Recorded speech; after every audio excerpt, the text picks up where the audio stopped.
В детской поликлинике продолжается вакцинация от сезонного гриппа. Привить ребенка можно с 6 месяцев препаратами Совигрипп и Ультрикс, защищающих от гриппа типов А и Б. Правда, далеко не все родители спешат приводить детей на прививки, в том числе календарные. Кто-то опасается, что лишний поход в медучреждение – это риск заразиться ковидом. Другие считают, что прививки от гриппа сейчас вообще не нужны. Врачи, напротив, убеждены в том, что в условиях пандемии особенно важно прививаться от гриппа. Ведь это возможность избежать осложненной инфекции, когда два вируса накладываются друг на друга. К сожалению, количество проведенных вакцинаций в этом году значительно меньше, чем в предыдущих годах. Значит, в связи с обстановкой общеизвестной эпидемической. Если брать возраст до 15 лет, то мы всего сделали вакцины Ультрикс. Это российская вакцина, она каждый год к нам поступает. Значит, в дошкольном периоде 137 человек привито, школьный 150, то есть всего 287. Это, конечно, мало. Мы продолжаем вакцинацию. Конечно, правильно ее проводить в ноябре, в декабре месяце, но учитывая, что у нас такая вялая и затяжная вакцинация, в данный момент мы продолжаем ее. В поликлинике продолжает работать специальный кабинет, в котором принимают детей с подозрением на COVID-19. Здесь проводится диагностика инфекции. Кабинет находится в этом же здании, но с отдельным входом. Прием ведут врач и медсестра. У нас работают бригады неделями, они сменяют друг друга, затем уходят, как положено, на карантин на определенный период. Также в этом кабинете особо нуждающимся детям-инвалидам мы стараемся выдать медикаменты бесплатно.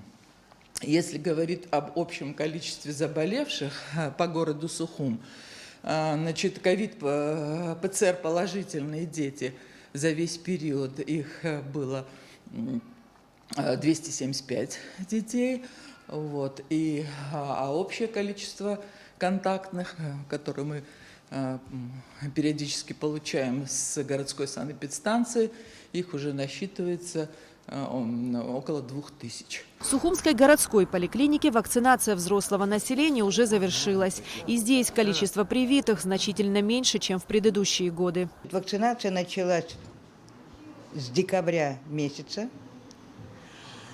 Было привито 560 человек. Но по сравнению с прошлым годом это почти в 2 раза меньше.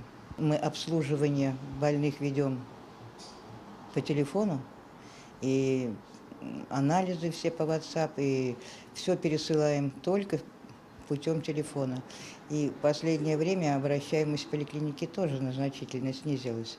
Возможно, вот с этим и связано то, что желающих делать вакцину, в принципе, и уменьшилось.